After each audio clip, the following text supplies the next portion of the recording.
Welcome back to Tell Me More Stories Told This podcast. Where we satisfy your curiosity and take you on a journey through the fascinating world of, well, pretty much anything. Today we're diving deep into something you probably encounter every day, but might not give a second thought to. Chewing gum. Chewing gum. I gotta admit, when I first saw this topic, I thought, really? Chewing gum? How interesting can that be? But boy, was I wrong. I bet you were. That's the beauty of a deep dive. Sometimes the most ordinary things have the most extraordinary stories hidden beneath the surface. Okay, so let's peel back the wrapper, so to speak, and uncover those stories. Did you know that chewing gum has been around for thousands of years? Absolutely. We're talking about a history that spans continents and cultures. Uh-huh. In fact, archaeologists discovered a 5,000-year-old piece of chewing gum Wow. made from birch bark tar in Finland. 5,000 years old. That's even older than the pyramids. What's really interesting is that this ancient gum had tooth imprints on it, suggesting it wasn't just a tool or something people actually chewed on it, and they think it might have even been used for its antiseptic properties. That's right. It seems like even back then, people understood the connection between chewing certain substances and oral health. Makes you wonder if that birch bark tar was the ancient world's equivalent of a toothbrush. I love that image. Yeah. And it's amazing how many different cultures, completely independent of each other, develop their own versions of chewing gum. It really speaks to a universal human impulse to chew. We see it in cultures all around the globe. The ancient Greeks chewed mastic, Mastic. a resin from the mastic tree, which, by the way, is still enjoyed today. Wow. I had no idea mastic gum was that old. And speaking of ancient traditions, the Mayans and Aztecs chewed chicle, which is a natural gum base from the sapodilla tree. In fact, chicle was the primary ingredient in chewing gum for many years before synthetic bases were developed. And let's not forget about Native Americans who chewed spruce sap. It's fascinating to see how different cultures utilize the resources available to them to satisfy that urge to chew. So we've got birch bark tar, mastic, chicle, spruce sap. That's quite a variety. What I find fascinating is that it wasn't just about taste or even freshening breath. Chewing gum served a variety of purposes. Exactly. In many cultures, chewing gum was also seen as a social activity, a way to connect with others. And in some cases, it even had ritualistic significance. Now let's fast forward a bit and talk about how chewing gum went from these ancient traditions to the modern industry we know today. Well, you can trace the roots of the commercial chewing gum industry right back to the United States and those Native Americans chewing spruce sap that we mentioned earlier. So how did we go from spruce sap to the sticks of gum we find in every grocery store? It all started with a man named John B. Curtis. In 1848, he began selling the first commercially produced chewing gum in the U.S. The state of Maine, pure spruce gum. It was pretty much just spruce sap that was purified and cut into pieces. Sounds simple enough. But was spruce sap the main ingredient in chewing gum forever? Not quite. Around 1850, paraffin wax, which is a petroleum byproduct, came onto the scene as a cheaper alternative to spruce sap. It didn't have much flavor, so people would dip their paraffin gum in powdered sugar for sweetness. Paraffin wax. Can you Yeah. imagine? That's like chewing on a candle. Talk about a drastic change in texture. It definitely wasn't the most appealing option, but it paved the way for further innovation. And that brings us to a key figure in the story of chewing gum, John Colgan. Now, he was a true innovator. Colgan was a pharmacist who had the brilliant idea to add flavor to chewing gum. In the 1860s, he created the first flavored gum using tolu, a resin from the balsam tree. Tolu. Exactly. Interesting. Colgan didn't stop there. He was also one of the first to experiment with chicle as a gum base, and even developed a machine to cut and wrap gum, making it more convenient for consumers. Wow. So he was really shaping the future of chewing gum as we know it. And it's interesting how chicle, which was originally brought to the U.S. as a potential rubber substitute, ended up becoming such a key ingredient in gum. That's right. It's a classic case of serendipity. A businessman named Thomas Adams saw the potential in chicle, not for rubber, but for chewing gum. And in 1871, he launched Adams New York Chewing Gum, using chicle as the base. And thus began the chicle chewing gum era. It's amazing how one man's failed rubber venture led to the creation of a whole new industry. Speaking of which, before we get into the science and some of the surprising benefits of chewing gum, I want to remind all of our amazing listeners to hit that subscribe button so you don't miss out on the rest of this deep dive into the world of chewing gum. We'll be right back with more fascinating stories after a quick word from our sponsors. Welcome back to Tell Me More Stories Told This podcast. We're smack dab in the middle of our deep dive into chewing gum, And I'm honestly surprised by how much there is to learn about this seemingly simple treat. It's amazing, isn't it? We've gone from ancient origins to the birth of the modern chewing gum industry, and there's still so much to uncover. Exactly. So let's talk about what's inside that little stick of gum. I tried to decipher those ingredient labels, but they're like a secret code. Well, the exact recipe for gum base is a closely guarded secret, but we can break down the main components. There are three key players: resins, waxes, and elastomers. Okay, let's unpack that. Resins. Yeah. Those are the sticky part, right? What do they actually do in gum? Resins are responsible for that satisfying chewiness. They provide the gum's elasticity and cohesiveness so it holds together as you chew. And what about waxes? Are we talking about the same waxes in candles? Similar concept, but not exactly the same. Waxes in chewing gum act as softeners, making the gum pliable and easier to chew. They also help to control the gum's texture and prevent it from becoming too sticky. Got it. So resins for chewiness, waxes for softness.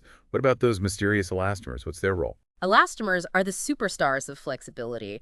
They give chewing gum that stretchy, rubbery quality, allowing it to be stretched and compressed without breaking. So it's like a team effort. Resins, waxes, and elastomers working together to create that perfect chew. Precisely. And on top of those key ingredients, you have sweeteners. Both bulk sweeteners like sugar and intensive sweeteners like aspartame or sucralose to give the gum its sweetness. Then you've got softeners and plasticizers to further enhance the texture, and of course a whole world of flavorings and colorings to tantalize our taste buds. It's amazing how much goes into creating that little piece of gum we pop in our mouths. And what about that long-lasting flavor? How do they do that? That's where encapsulation comes in. Flavor oils are encapsulated in tiny protective shells that slowly release the flavor as you chew, ensuring a long-lasting taste experience. That's brilliant. Okay, so we've got all these ingredients, but how do they actually make chewing gum? What's the process? Picture a giant mixing bowl, but instead of cake batter, it's filled with melted gum base. The first step is melting and filtering the gum base to remove any impurities. Then all those extra ingredients, the sweeteners, softeners, flavors, and colorings are added to the mix and thoroughly blended. So it's kind of like making a giant batch of gum-flavored dough. Exactly. And just like dough, this mixture is then extruded, which means it's pushed through a mold to create long, continuous ropes of gum. These ropes are then cut-shaped and conditioned to achieve the desired final form, whether it's sticks, slabs, pellets, or those fun little coated candies. It's like a chewing gum assembly line. And from there, it's all about packaging and sending it off to stores where eager chewers like us can snag a pack. Precisely. Now let's shift gears and talk about the science behind chewing gum. Ever wonder how that little piece can withstand hours of chewing without disintegrating? Honestly, I've never thought about it that much. I just chew until the flavor's gone. But now that you mention it, it is pretty remarkable. It all boils down to those amazing hydrophobic polymers. Okay, those are back. Hydrophobic. That means they don't like water right. You got it.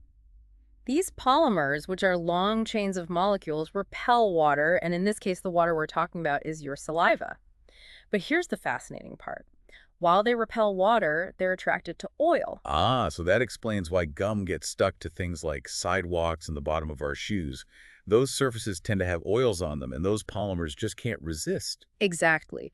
Those oil-loving polymers form strong bonds with those surfaces, making gum notoriously difficult to remove.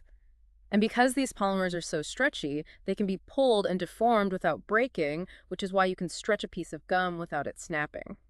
It all makes sense now. And speaking of stretching, let's talk about bubble blowing. Yeah. How do we go from a flat piece of gum to a giant wobbly sphere? It's all about the magical combination of tension, elasticity, and air pressure. When you blow air into a wad of gum, you're stretching those polymers, creating tension. The air pressure pushes outward against the stretched gum, causing it to expand and form a bubble. So it's like blowing up a balloon, but with gum. Exactly. And have you ever noticed that no matter how hard you try, those bubbles always end up perfectly round? That's because the air pressure is pushing equally in all directions as the gum stretches, creating a symmetrical sphere. It's amazing how much science is involved in something as simple as blowing a bubble. But I have to ask, are all gums created equal when it comes to bubble blowing? Some seem to work better than others. You're absolutely right. The type of gum base, specifically the molecular weight of the polymers, plays a crucial role in bubble blowing.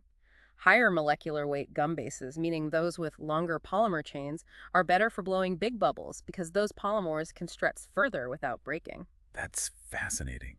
I never knew there was so much to consider when choosing the perfect bubble-blowing gum. But before we move on to the surprising health benefits of chewing gum, let's take a moment to acknowledge that this seemingly innocuous treat has also stirred up its fair share of controversy. Indeed. From concerns about certain ingredients to debates about its impact on the environment, chewing gum has definitely sparked some interesting discussions. Welcome back to Tell Me More Stories Told as podcast. So we were talking about some of the controversies surrounding chewing gum. Like, what are some of the concerns people have? Well, one issue that often comes up is the composition of gum base. Remember those polyethylene and polyvinyl acetate we talked about? Yeah. Those are essentially plastics and glue. It makes you wonder, should we really be chewing on those things? That's a valid point. I know the FDA classifies gum as food, but some of those ingredients seem a little questionable. Right. And then there's the issue of improper disposal. Discarded chewing gum is a blight on our cities, sticking to sidewalks, shoes, just about anything it touches. It's a real eyesore and a pain to clean up. Oh, absolutely. I've seen sidewalks that look like abstract art made entirely of gum. It's pretty gross. Yeah. And it's not just about aesthetics. Removing gum is costly and time-consuming. Some cities have even implemented fines for spitting out your gum on the street. It's a serious problem, and it's led to some pretty drastic measures. Did you know that Singapore famously banned chewing gum in 1992? Yeah. They cited concerns about cleanliness and the potential for gum to disrupt their public transportation system. I remember hearing about that. They were really serious about keeping their city spotless. But I thought they eventually lifted the ban, didn't they? They did, but only partially. They now allow the sale of sugar-free gum for therapeutic purposes like dental health. It seems even the strictest bans can have exceptions. That makes sense. And speaking of dental health, it's interesting how chewing gum can have both positive and negative impacts. Yeah. On the one hand, we've got those unsightly wads of gum stuck everywhere. But on the other hand, sugar-free gum with xylitol can actually be beneficial for our teeth. That's right. Xylitol is a natural sugar alcohol that inhibits the growth of Streptococcus mutans, the bacteria responsible for tooth decay. It basically starves those bad bacteria, preventing them from producing the acids that damage our teeth. So chewing sugar-free gum after a meal can actually help protect our teeth. That's a win-win. And we talked earlier about how chewing gum can improve cognitive function and even aid in post-surgery recovery. It's amazing how much this little stick of gum can do. It really is. Chewing gum has come a long way from its humble beginnings as birch bark tar and spruce sap.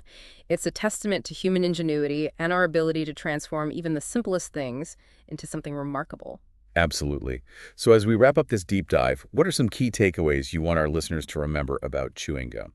First and foremost, I think it's important to appreciate the rich history and cultural significance of chewing gum. It's a tradition that spans continents and millennia, reflecting a universal human desire to chew. Secondly, while chewing gum can be a tasty treat and even offer some health benefits, it's crucial to be mindful of its potential downsides, like the environmental impact of improper disposal. Those are excellent points. I know I'll never look at a pack of gum the same way again. And for our listeners, I encourage you to think about your own relationship with chewing gum. Do you chew it for the flavor, the stress relief, or maybe just out of habit? Whatever your reason, I hope this deep dive has given you a newfound appreciation for this seemingly ordinary, yet surprisingly complex little treat. And remember, there's always more to learn, even about the things we encounter every day. So stay curious and keep exploring. That's a great note to end on. Thank you so much for joining us on this sticky journey. And to our listeners, be sure to subscribe to Tell Me More Stories Told as podcast so you don't miss out on our next fascinating deep dive. Until then, keep those minds curious.